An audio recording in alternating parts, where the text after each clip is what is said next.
Il est au bureau. Il va être ici. Ok, donc, on a parlé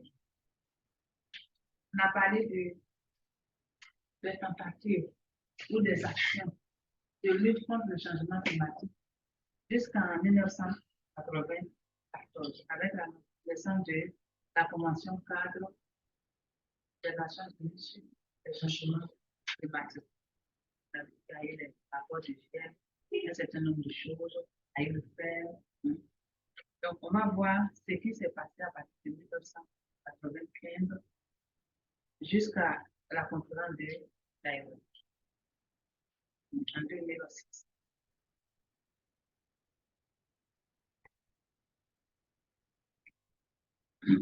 Et donc, c'est d'identifier les principaux objectifs et décisions des différentes rencontres internationales sur le climat, depuis le sommet de Rio au protocole de jusqu'à Nairobi.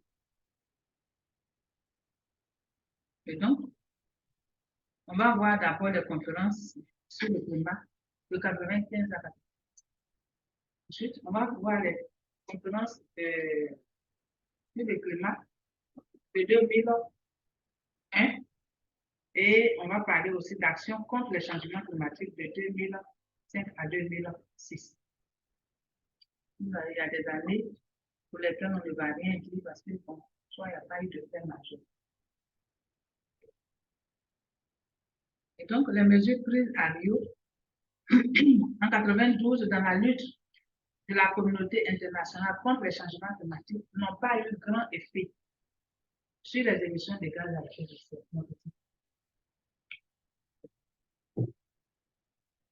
À Rio,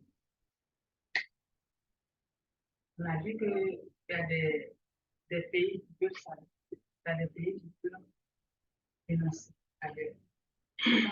Parler comme les gens. Et donc, il faut faire autre chose. Il faut faire autre chose. Ainsi, l'augmentation continue de la température a conduit à plusieurs accords et protocoles sur les émissions de gaz à effet de serre, dans une perspective de lutte efficace contre les changements climatiques. Donc, ici est présentée une synthèse des décisions majeures. Et donc, en mars 1995, on a la COP 1. Et à cette COP, on a l'adoption du principe des quotas d'émissions à gaz à effet de serre. C'est très important. Les quotas d'émissions. La première conférence des parties, signataires de la Convention climat, COP, se réunit à Berlin en 1995 et reconnaît la nécessité d'un renforcement des engagements des pays industriels. Elle fixe par pays et par région une part des objectifs quantifiés de réduction ou de limitation des émissions et d'autre part des politiques et mesures. En décembre 1995, le second rapport du GIEC sort. Il confirme l'influence des activités humaines sur les changements climatiques et prévoit un réchauffement moyen de 1 à 3,5 degrés d'ici 2100, ainsi qu'une augmentation du niveau de la mer de 15 à 95 mètres. Voilà. Et donc, les choses sont claires.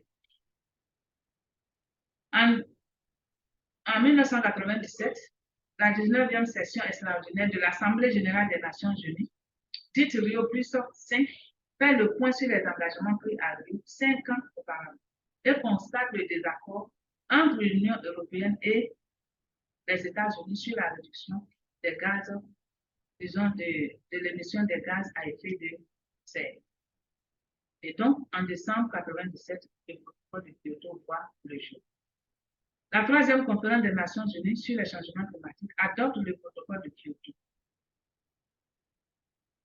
La principale caractéristique du protocole est qu'il dispose d'objectifs obligatoires sur les émissions de gaz à effet de serre pour les pays économiquement forts qui l'ont accepté, parce que certains ne l'ont pas. Il engage les pays industrialisés, 38 pays, les États-Unis, le Canada, le Japon, les pays de l'Union européenne, les pays de l'ancien bloc communiste, a réduit les émissions de gaz à effet de serre de 5,2% en moyenne d'ici 2012. Nous sommes en 1997. 97-2012, avec combien d'années? Hein?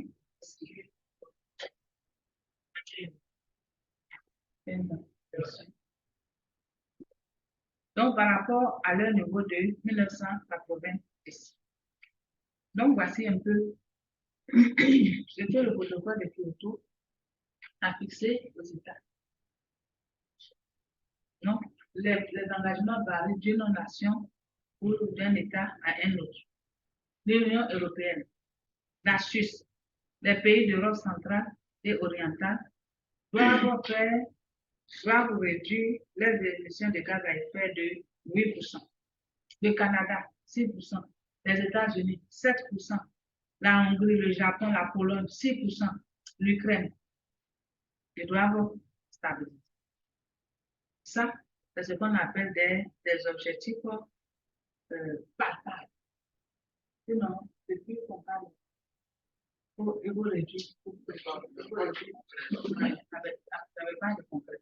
Donc, c'est à Kyoto qu'il y a eu le courage de concrétiser les choses de cette façon. C'est pour ça que Kyoto est important.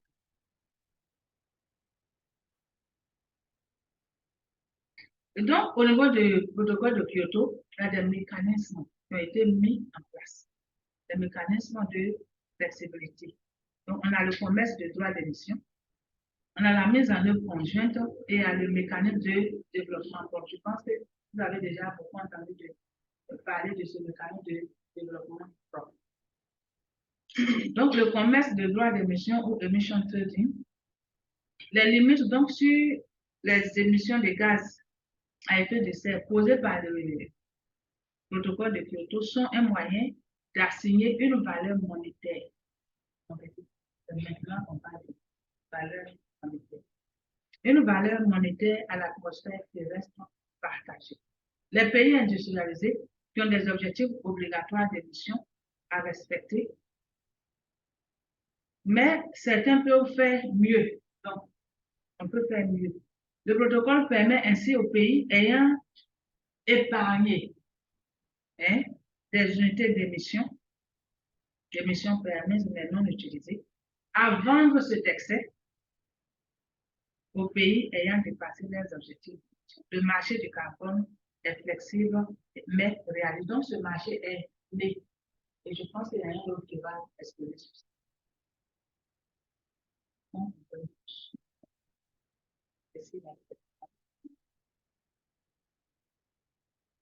Est-ce que ce n'est pas intéressant? On ne va pas vous faire sur des choses qui sont concrètes. Donc, les pays ne remplissant pas leur engagement ont la possibilité d'acheter le respect des engagements chez un pays qui a respecté. Pas atteint.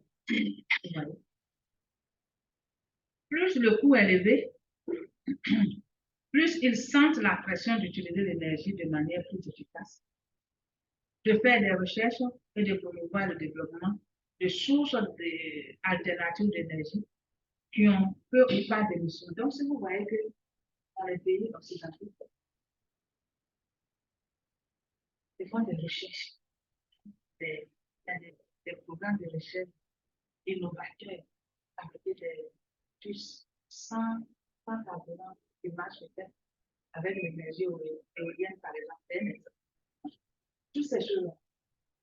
Ils peuvent vous dire qu'ils ne se sentent pas concernés, mais en réalité, ils se sentent concernés.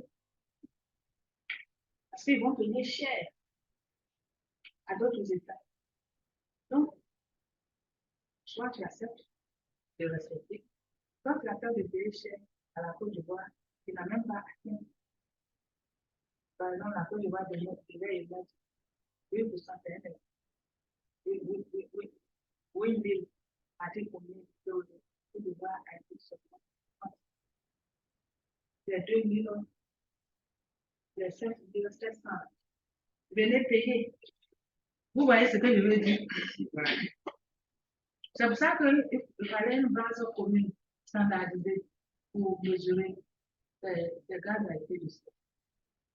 Sinon je mesure avec une autre ici.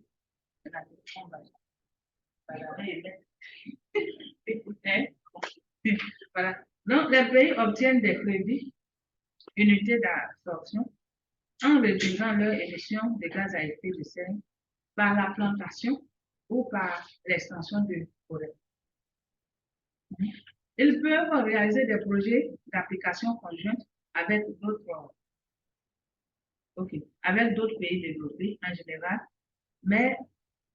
et en général avec les pays à économie en transition.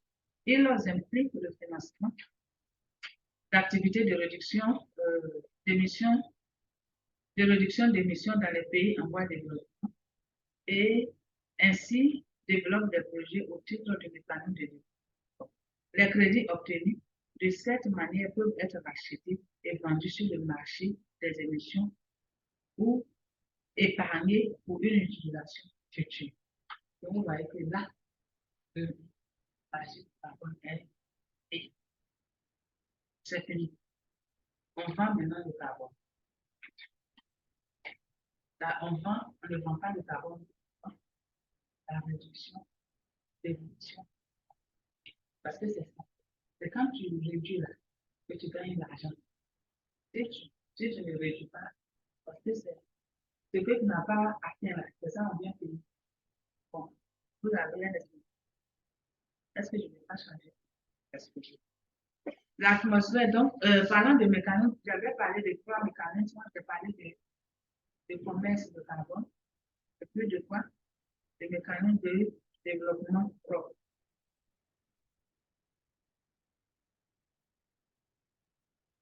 Ok. Donc, c'est bon, les mécanismes de développement propre. Donc, l'atmosphère est endommagée par les émissions de gaz à effet de serre. Le protocole, donc, de Kyoto inclut des dispositions pour soutenir des réductions dans les pays non tenus par les objectifs d'émission. Tout à l'heure, lorsque nous avons vu tous les pays ne sont pas dans le tabou.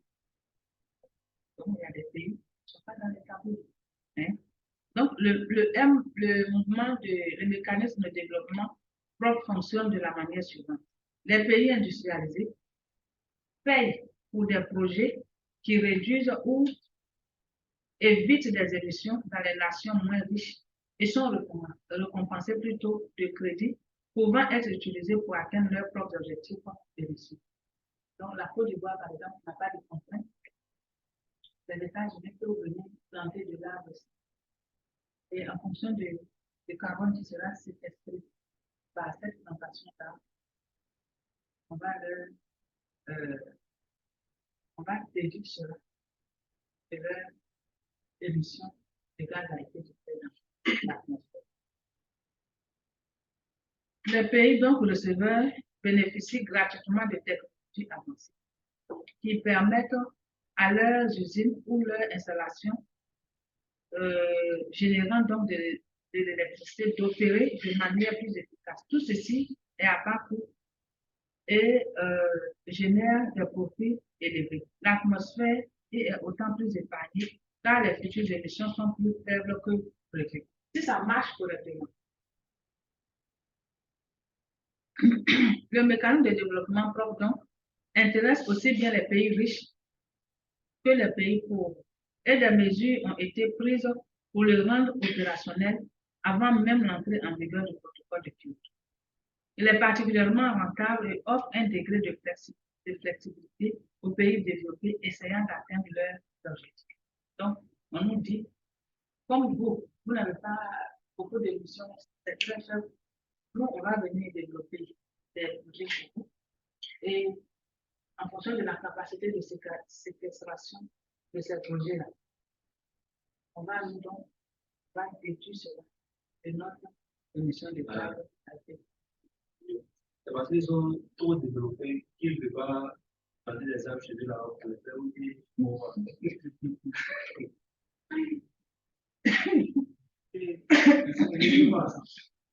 Donc, je pense que En fait, probablement. ils font beaucoup de choses. Hein. Avant, tu bien de regarder un documentaire. C'est plus ça aujourd'hui. Ils ont planté une sorte de dispositif. Donc,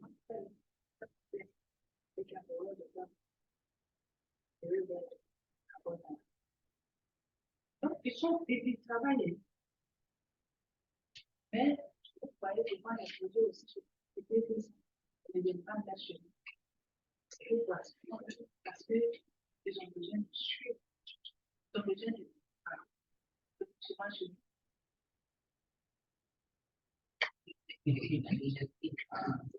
Donc, c'est ça, c'est ça. Parce que celui qui va, celui qu'on lui donne, c'est un peu bon. Ou bien, on envoie un peu d'activité, un peu d'activité. Donc,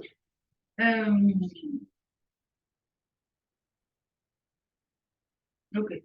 Donc, le MDP est supervisé par un conseil, le mouvement, le mécanisme de développement propre est supervisé par un conseil exécutif qui approuve une série de méthodologies pour la mise en place des projets. Ce n'est pas n'importe quoi. Pour être certifié, un projet doit être approuvé par toutes les parties impliquées, démontrer une aptitude mesurable à long terme de réduction d'émissions et promettre que ces réductions soient additionnées à celles déjà produites. Donc, vous voyez que c'est un processus et il y a beaucoup de comprendre. Sinon, tout ça, c'est des gros fonds. N'importe qui va se lever pour faire n'importe quoi. Toujours au niveau du mécanisme de développement propre, voilà un exemple. Les pays développés ou en transition vont aller faire quoi? Investir dans un projet ou dans un pays en développement ou en voie de développement. Et ces pays-là vont produire des unités de... Non, vont produire des... on va mesurer leur capacité de réduction des gaz à effet de serre et donc ça sera des unités de réduction certifiées, réduction des émissions certifiées, qui vont donc être rentabilisées pour les pays le pays en développement qui a financé le projet. Le chemin, eux, ils polluent, ils viennent planter chez nous. Non, la minute.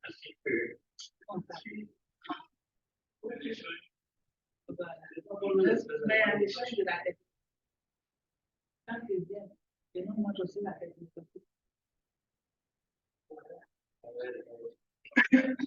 Donc, c'est 50 ans seulement. C'est des siècles. Donc, voici un peu comment la chose se passe. Ensuite, on a l'application conjointe, qui est un autre mécanisme. C'est un programme du protocole de Kyoto qui permet aux pays développés d'atteindre une partie de leur réduction des gaz à effet de serre qui leur sont requises en finançant des projets qui réduisent les émissions dans d'autres pays industrialisés. Donc, ça, c'est un peu. Donc, ça pour vous dire que tout à l'heure, vous avez des chez nous seulement. Donc, chez eux aussi.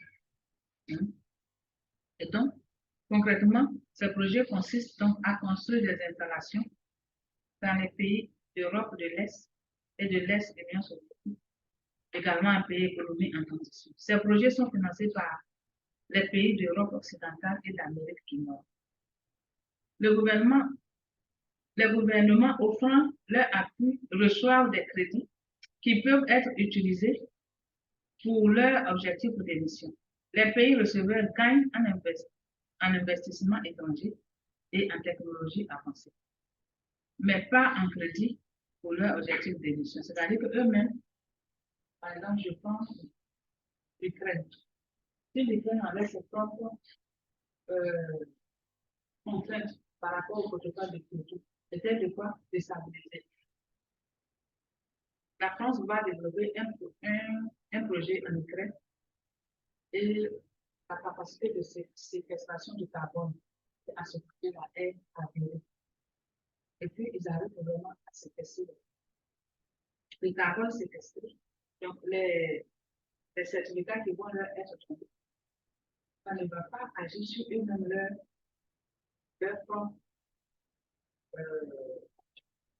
leur propre engagement, leur effort de stabilisation. Ça va directement sur les ça va être traité au niveau de la banque financière des projets. Eux-mêmes, leurs efforts là vont être mesurés ailleurs sur d'autres choses. Ouais.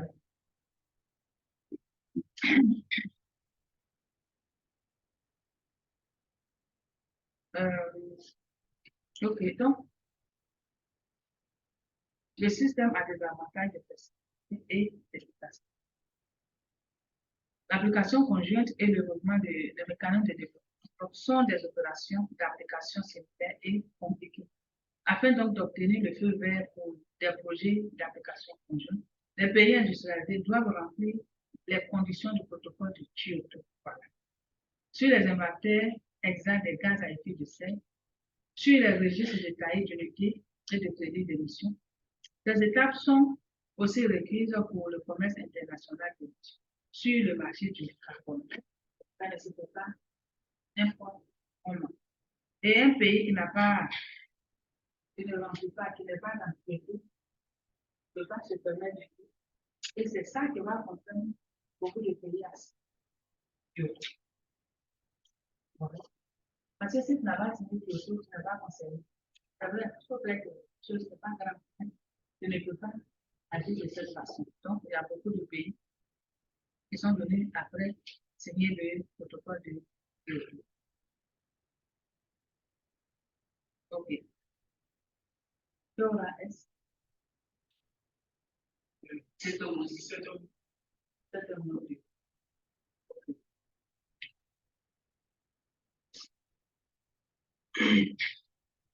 Donc, on va continuer un peu et puis on va arrêter. Et donc, on va voir la deuxième partie qui concerne les conférences des Nations Unies sur le changement climatique de 2001.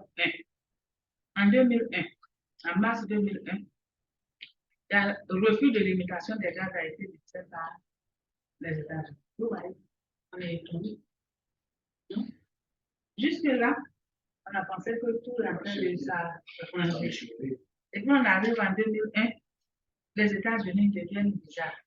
Le 13 mars, le président George Bush annonce qu'il renonce, il renonce à la réglementation des émissions de gaz à effet de serre et affirme son opposition au protocole. Donc, ça vient briser l'élan, ça vient briser l'élan. Et toujours en 2002, la conférence de Bonn se tient, en 2001 plutôt, la conférence de Bonn se tient, un accord politique sur les modalités d'application du protocole de Kyoto est conclu. La conférence fait office de décret d'application des accords de 1980. L'accord prévoit. Donc, malgré le fait que les États-Unis ne se reconnaissent pas dans refusent même la notion même de réglementation plutôt des émissions de gaz à effet de serre, la conférence prévoit des choses, la création d'un fonds spécial pour les changements climatiques, ainsi qu'un fonds pour les pays les moins avancés au titre de la Convention de 1992 afin d'aider les pays en développement à s'adapter à 2 points, s'adapter aux effets néfastes des changements climatiques, à se procurer des technologies propres,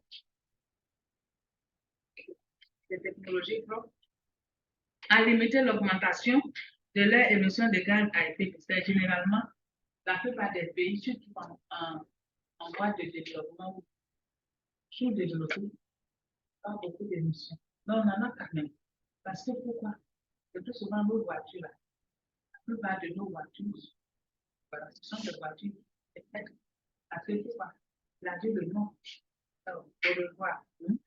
C'est des voitures qui nous sont venues généralement à cause du niveau de pauvreté, il est difficile pour nous d'aller payer des voitures voilà, qui sortent des nouvelles voitures.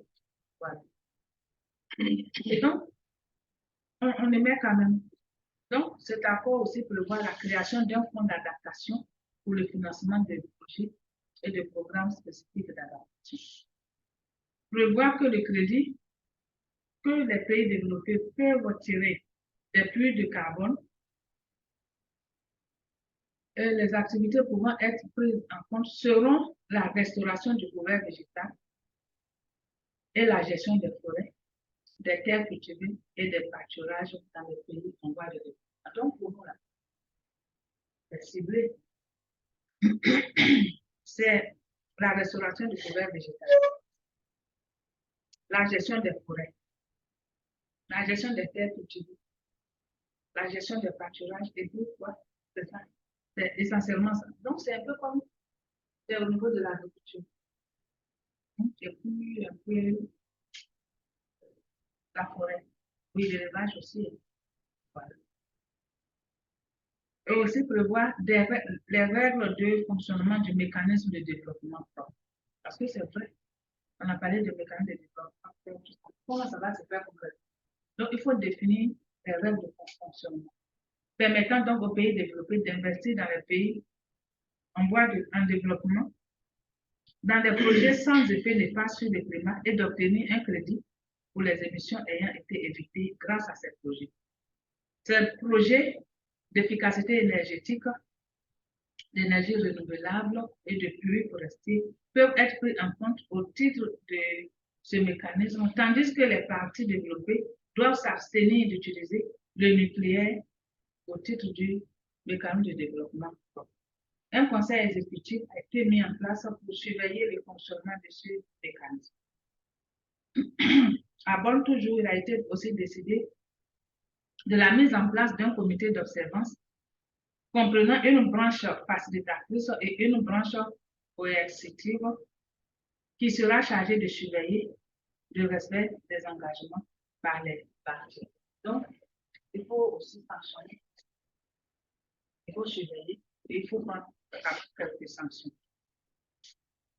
Plusieurs mesures concrètes ont été appliquées. Les procédures et les règles de comptage des émissions de gaz. L'organisation du système d'échange d'émissions de gaz entre le Nord et le Sud.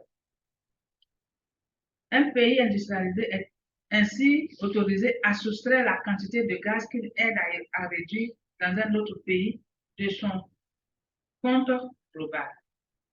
Il y a aussi la création d'un fonds d'adaptation permettant aux pays émergents de faire face aux changements climatiques devant être doté de 450 millions d'euros. La mise en place d'un organe de contrôle du respect des engagements.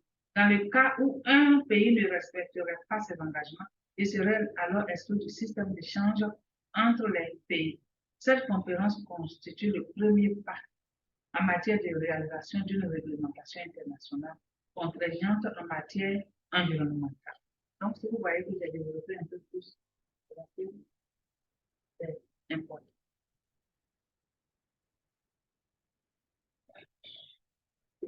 Ensuite, on arrive à Marrakech. On est toujours en 2021, on est en 2021. Donc,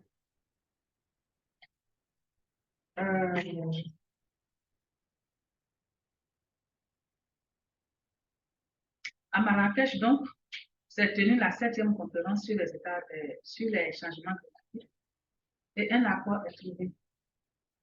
Les points principaux de l'accord sont le maintien de l'intégrité de l'accord politique conclu à Bonn. C'est ce qu'on vient de dire. La mise en place d'un système de respect des engagements fort qui sera d'application dès l'entrée en vigueur du protocole de Kyoto. Mais la question de la contrainte légale a été remise. Les règles et les modalités du mécanisme, des mécanismes plutôt prévus dans le protocole de Kyoto, ce sont ce qui permet un départ rapide des projets de mécanismes de développement propre et le lancement dès 2008 des projets d'application conjointe. On a un marché international de droits d'émission qui sera mis sur pied en 2008. Donc, vous voyez, on parle du marché, mais c'est en 2008 que le marché va commencer, certainement, si rien ne change cela. C'est en 2008 que le marché a marché, okay, à être mis en œuvre. La définition donc des règles d'éligibilité pour participer au mécanisme de flexibilité. Donc, c'est comme s'il y a eu Kyoto et tous ces accords qui ont été faits juste en Kyoto, c'est en 1987. De 97 jusqu'en 2001, ça fait combien? 3 à 4 ans. Voilà. Donc là, on continue de faire en sorte que cela soit possible, effectivement. Il y a aussi la définition des règles d'éligibilité pour participer au tirage de retraite. Dans les procédures de surveillance et de rapport qui ont été établies en ce qui concerne les mécanismes de flexibilité, ainsi que des procédures de comptabilisation. Les unités d'émission issues des 3 mécanismes de flexibilité peuvent être transférées plusieurs fois comme des unités égales. Il y a aussi des règles pour l'utilisation des crédits. Quand on parle de crédits ici, c'est des crédits de carbone à partir d'activités de puits dans la foresterie et l'agriculture, ce qui renforce l'intégrité environnementale du protocole de Kyoto.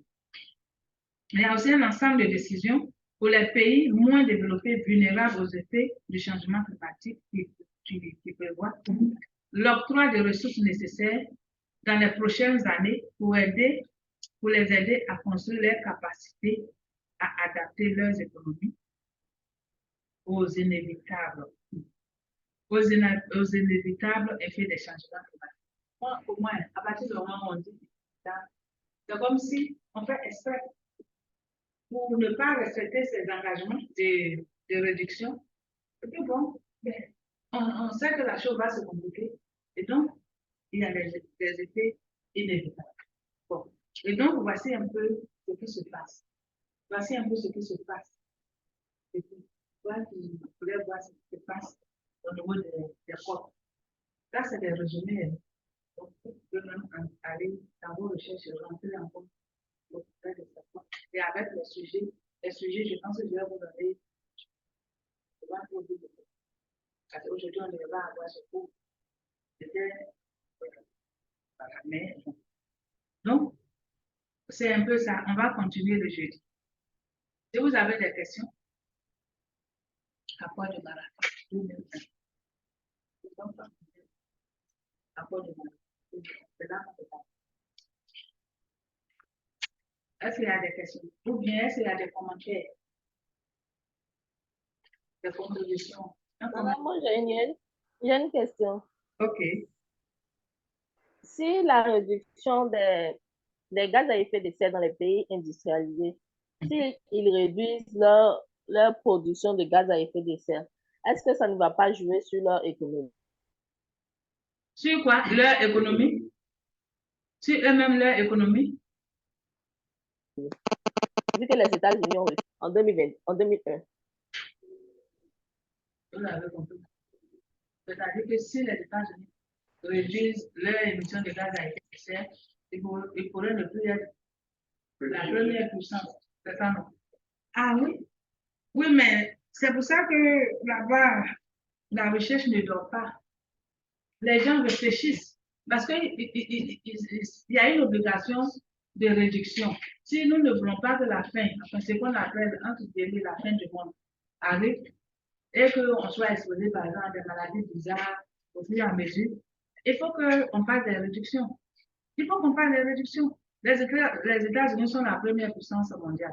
En réalité, c'est un niveau qui devrait rester. Si tout le monde acceptait de diminuer leur réduction des gaz à effet de serre, mais les États-Unis ou la Chine vont toujours rester dans leur position, les autres vont rester aussi dans leur position. Et d'autres techniques de séquestration du CO2 vont être mises en place. Ils ont déjà commencé. Hein. Je vous avais parlé ici de la géo-ingénierie qui constitue à aller déverser du sable autour de la Terre, du souffle autour de la Terre pour que le souffle puisse de CO2.